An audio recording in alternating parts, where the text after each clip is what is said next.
중국 신 SOC 그때 중국이 어떻게 대응을 했어야 돼요? 사조 위안이면 네. 680조. 뭐 그 정도. 한 세계 다른 나라의 전 세계 고속철도 연장 길이를 다 합쳐도 그것만 못해요.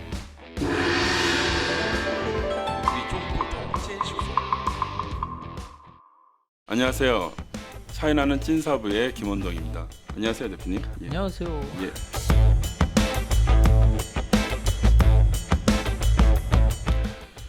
요번에 주신 주제를 보니까 중국 신 SOC라고 말씀하셨는데, 우리가 보통 SOC 그러면은 뭐 항만, 뭐 도로, 철도 뭐 이런 걸 말하는데, 이 신 SOC부터 좀 설명 좀 부탁드리겠습니다. 예. SOC 대표적인 게 도로, 예. 뭐 항만, 비행기. 그러니까 말하자면 국가가 나서서 건설하는 이런 주요 기간 설비를 이제 SOC라고 그러죠. 예. 자, 근데 중국이 이제 이번 역병을 통해 오면서 이 역병을 어떻게 극복하느냐 그 과정에서 나온 게 신 SOC예요. 중국어로는 신지지엔, 예. 새로운 기초 건설. 를 약자할까요? 일종의 신기건. 네, 예. 신기건이라고 이제 얘기를 하죠. 자, 그럼 신기건, 신 SOC가 무엇이냐? 이런 걸 볼 때는 중국이 위기에 딱 직면했을 때 어떻게 그 위기를 극복하느냐를 볼 필요가 있어요. 자, 우리 두 가지만 한번 예. 보죠. 2003년 사스 때예요. 예. 2003년에 이제 말하자면 그때 이제 역병이 돌아서 그게 이제 사스라고 얘기를 하잖아요. 예. 그때 중국은 과연 어떤 모습을 보였는가? 그리고 두 번째 직면했던 위기가 아마 2008년 세계 금융 위기일 때일 거예요. 예. 그때 이제 세계 금융 위기가 닥치면서 중국이 굉장히 큰 쇼크를 받았어요. 예. 왜냐하면 전 세계적으로 경제가 출렁이다 보니까 수출이 이제 빨간물이 켜지게 되고 그러다 보니까 이제 많은 수출에 의존했던 여러 공장들이 이제 설비를 가동을 중단하고 그러다 보니까 말하자면 시골에서 올라온 우리 소위 말하는 농민공이라고 하잖아요. 농촌 출신의 그 그렇죠. 작업 공인들 이 사람들이 막 시골로 이제 돌아가야 되는 이러면서 사회가 막 불안했단 말이죠.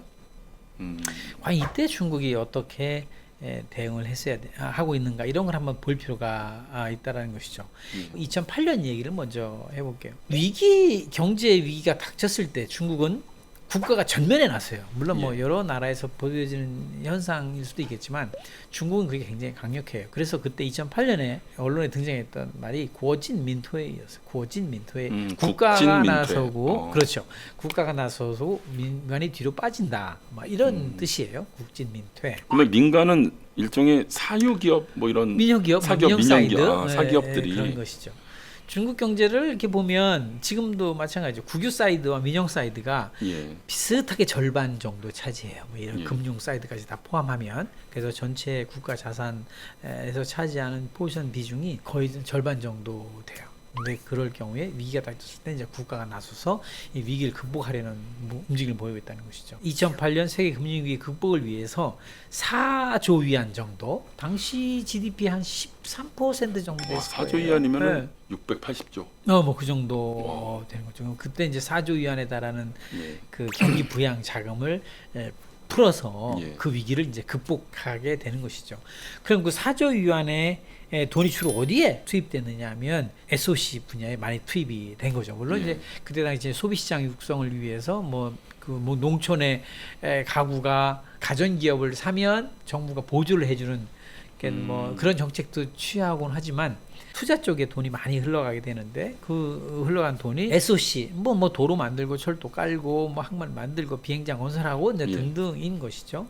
근데 그 SOC 중에서도 가장 많이 투자된 곳이 어디냐면 철도예요. 철도. 그러니까 2008년에 고속철도가 중국에서 처음으로 운행한 게 2008년이에요. 2008년이 올림픽 열리잖아요. 베이징에서 올림픽 열리잖아요. 그때 즈음해서 베이징하고 천진 사이에 고속철도가 개통이 돼요. 올림픽 즈음해서. 그 개통이 2008년이었군요. 네, 2008년이에요. 재밌죠. 그때 이제 보통 우리가 고속철도 하면 시속 한 250km 이상 정도를 이제 고속철도라고 얘기를 한단 말이죠. 그게 처음으로 이제 2008년에 고속철도가 이제 중국에 깔리기 시작한 거예요. 경기 극복 방안의 하나로 투자되는 4조 위안 중에서 가장 많이 투입된 곳이 SOC고 SOC 분야에서도 가장 많이 투자된 곳이 철도예요. 철도 중에서도 고속철도에 집중적으로 돈이 투자되기 시작했어요. 기술 개발도 이루어지고 그러면서 그때 당시에 2008년에 고속철도 건설 계획이 나와요. 우리는 10년 후에 10년 동안에 약 4만 킬로미터 정도의 고속철도를 건설하겠다라고 2008년에 계획을 발표해요. 2018년까지 그렇게 하겠다. 그렇죠. 예. 그러니까 미친 거 아니야? 예. 무슨 고속철도를 지네들이 뭔 4만 킬로미터면 지구 한 바퀴 도는 거리예요. 4만 킬로 정도가. 거의 그 당시면은 거의 다른 나라 거 다 합치면 네, 그렇죠. 그 정도. 그래서 이제 말도 안 되는 소리야 이제 그렇게 얘기를 많이 했죠. 어쨌든 중국이 2008년부터 고속철도에 뛰어들게 돼요. 근데 신기한 게 말이에요. 2019년 작년 말 현재 중국에 깔린 고속철도 총 연장 길이가 정확하게 35,000km예요. 아, 달성은 못했네요. 달성 못했지만 뭐 대충 비슷하다. 근데 이게 말하자면 뚱쳐라고 있어요. 뚱쳐. 예. 뚱쳐라고 이제 고속철도보다 조금 아래지만 뭐 우리나라 200km 뭐 정도 새마을호 뭐 그 정도 속도 난 것까지 다 하면 4만 킬로 넘었어요. 새마을호는 아니겠구나. ITX 정도 되겠네요. 그렇죠. 그것까지 포함하면 3만 킬로를 달성했구나. 4만 킬로 훨 넘었어요. 그래서 야 정말 이거 중국을 보면서 가끔 놀라고 무서운 게 그거예요. 야, 이 사람들은 계획을 탁 세우고 그 계획이라고 하는 것이 워낙 이 사람들의 계획에 잘 이해하는 사람들이라서. 그러면 그 말씀은 국진 민퇴라는 걸 통해서 어떻게 보면은 약간 계획 경제로 역행을 하는 행위를 한 거잖아요. 그렇죠? 그러면서 정말 계획을 했는데 국가 나서서 뭐 기생충에 나온 것처럼 넌 정말 다 계획이 있었구나 그런 것처럼. 중국 계획이 있었던 거죠. 예, 진짜로 해냈네요. 한 세계 다른 나라의 전 세계 고속철도 연장 길이를 다 합쳐도 그것만 못해요. 중국이 전 세계 고속철도의 절반 이상이 지금 중국에 깔려 있는 거예요. 그럼 일단 50%는 못 들어가는 거예요, 사실은. 그러니까 지금은 중국이 고속철도에 관한 세계적인 고속철도 강국이에요. 많이 깔려 있기도 하고. 뭐 저도 최근에는 축적이 돼 있고. 기술을 이제는 역으로 수출을 한다고 들었었습니다. 중국의 그 베이징에 가서 이제 상하이로 이제 출장을 가면 베이징에서 상하이로 갈 때 옛날엔 비행기 타고 갔잖아요. 비행기 타고 가면 이제 그냥 아침 일찍 일어나가지고 쇼두지 장만 베이징 소두 이제 공항으로 가잖아요. 그럼 1시간 공항 대기하고 공항 대기하고 또 중국도 얼마나 연착 비행기 심하죠. 연착이 많아요. 연착 심하죠. 뭐 무슨 놈 하면서도 욕을 하면서 그러면 집을 하면 뭐 거의 하루가 다 날아가잖아요. 그렇죠. 근데 요새는 그 고속철도를 딱 타면 베이징 난짠인가? 난짠에서 난짠에 타면 6시간이면 아주 뭐 편안하게. 아유 이제 4시간입니다. 4시간인가요? 4시간입니다. 와. 제가 타봤는데 4시간 한 10분 요 정도에 가더라고요. 그리고 일단 편해. 그리고 고속철도 타면 업무를 볼 수가 있어요. 그렇죠. 비행장에서 비행기 타면 그게 안 되잖아. 그러니까. 또 가끔 쓰잖아요. 또 가끔 그렇지. 가끔 서서 또 그리고 거기 가면 중국의 고속철도에 가면 또 비즈니스 클래스가 있어. 고속철도에 그 비즈니스 클래스를 타면 비행기의 비즈니스 클래스를 때려도 흉내도 내고 밥도 갖다 줘요. 밥도 갖다 줘. 2008년 세계 금융위기에 닥쳤을 때 중국이 돈을 SOC에 투자를 해서 10년 동안 만들어놓은 성과예요.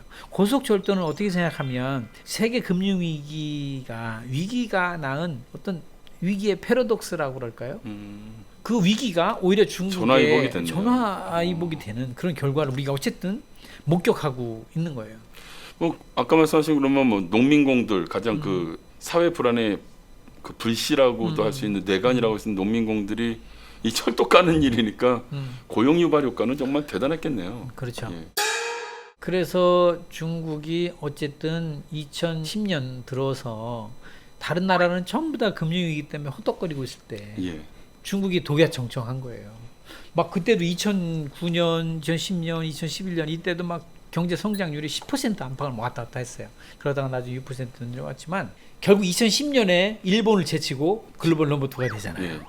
총 GDP 생산 그러니까 지금 GDP 규모에 있어서 그때 2008년에 그 4조 위안 투자한 것이 어떻게 생각하면 나중에 경제에 부담이 되긴 하지만 정체적으로 봤을 때 중국이 그때 SOC에 투자하고 고속철도에 투자하고 이런 것들이 결국 중국 경제를 키우는 이런 효과를 나타나는 것이죠. 지금의 기반이 되기도 했겠네요. 그래서 우리가 지금 SOC, 신 SOC를 얘기하려면 그 얘기를 해야 돼. 예. 예. 그러면 그 본론인 신 SOC 부분은